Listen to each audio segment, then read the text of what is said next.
It is a great day to be a Bitcoin and cryptocurrency holder. Welcome back, everybody, to Altcoin Daily. My name is Aaron. In today's video, we're going over recent news. We're going to start off talking about Bitcoin, where the price of Bitcoin is going in the future. I want to talk about Ethereum. And I want to talk about DeFi and what is going on with DeFi yield farming. It's the latest thing right now. I'm going to keep you up to date with everything that you need to know about. Put things in perspective. This is a video you do not want to miss. Like the video, support the channel, and let's get right into it. Timestamps are below.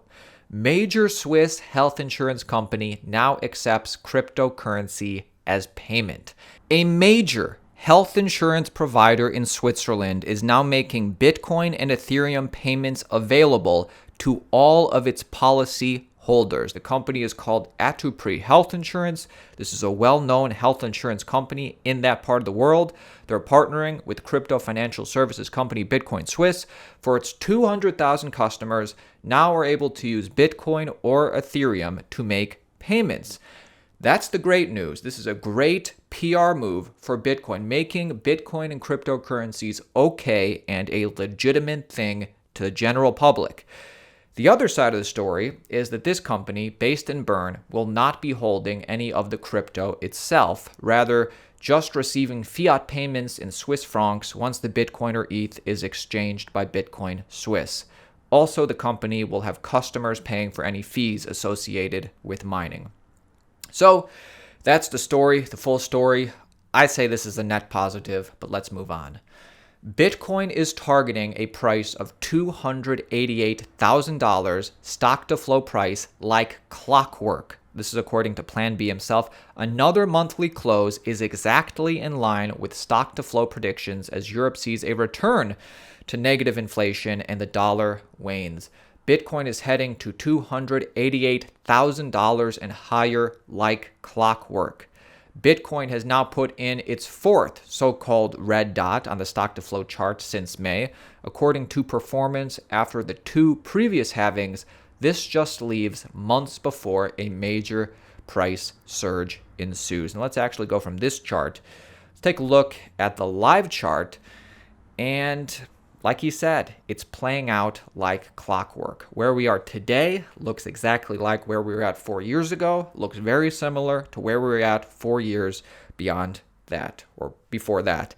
So looking into the future, we can expect a Bitcoin price, if it follows stock to flow like it has been for the past 11 years, a Bitcoin price of over $100,000, maybe even in the far future, a Bitcoin price of over $1 million.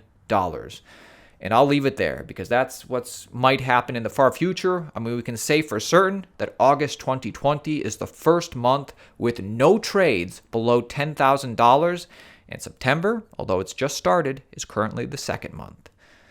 Let's talk about Ethereum. Let's talk about DeFi. Let's talk about what's happening in the cryptocurrency space today. Ethereum transaction fees have set a record once again as DeFi becomes even pricier. Let's talk about that. Ethereum transaction fees have soared to new all-time highs for the second time in 3 weeks, according to on-chain data. Steep network fees are a double-edged sword for Ethereum. This is according to an analyst at Messari. They can ward off potential users, but rising fees also signify an increase in network utilization and demand for block space. So right now, Ethereum is the platform that cryptocurrency companies are choosing to build on despite the high fees. Will that change in the future? That's what this Messari analyst is suggesting. As transaction fees continue to increase, largely caused by the continued explosion of decentralized finance, this is causing DeFi to slowly become a game reserved for the wealthy, according to this analyst. Another way to show you what's going on with Ethereum, Ethereum's blockchain growth rate has skyrocketed in the past months to 260 megabytes per day. This is a 2x increase since the beginning of the year and 40% higher than Bitcoin's current blockchain growth rate, which is at all-time highs. Cryptocurrency is popular. We're seeing proof of that right now. Now, what's going to happen? It's just what's going to happen with these high fees. Nobody knows. Vitalik Buterin says DeFi yield farmers go burr more than central banks. Ethereum's co-founder thinks that DeFi yield farming is unsustainable. Everything is being built on Ethereum right now, and the co-founder of Ethereum says this is not a great idea. This is unsustainable. Let's find out. So I like this article because it kind of goes through what's happened with Ethereum over the past year. On Ethereum, you get decentralized lending protocols and market makers. The details vary, but the important part is protocols reward you for putting cryptocurrencies into smart contracts with more crypto. Then came yield farming, where protocols would give you even more crypto, this time in the form of so-called governance tokens for choosing their platform above others. In my mind, this started with Compound. It went to, YFI, You're in Finance, Aves Lend. These are all prime examples. Gumptious community members can use these tokens to vote on proposals to update the network. But another reason people farm these governance tokens is because they're worth a lot of money. More and more each day, with some DeFi yield farming protocols promising returns of 2,000% a year. Buterin thinks the market is unsustainable. Buterin says that yield farming regimes make central banks seem like they're run by Ron Paul. Buterin says he's staying out of it. So even Vitalik Buterin, who has every reason to talk about how great it is that everything's being built on Ethereum, is even saying, hey, this seems, I get it seems like he's saying, guys, this is a bubble. Let's talk about this story. Let's talk about Tezos, and I think this is really eye-opening. Class action lawsuit targeting Tezos ends in a $25 million settlement after 3 years. The lawsuit alleged that Tezos violated securities laws through its 2017 ICO. According to the judgment, the funds will be distributed among all persons and entities who participated in Tezos' 2017 ICO.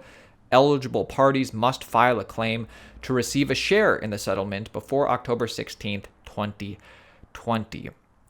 So it's a $25 million settlement. And the reason I think this is interesting, because the Tezos capital raise took in $232 million worth of Bitcoin in Ethereum at the time, making it the largest ICO at the time. So $232 million, the SEC says they just have to pay $25 million because they, did an unregistered security. It almost seems like the SEC is saying this is pretty much okay. This is the same thing that they did with EOS, just giving them a relatively small fine compared to how much they actually raised. So, it seems like the SEC is pretty much letting this stuff happen.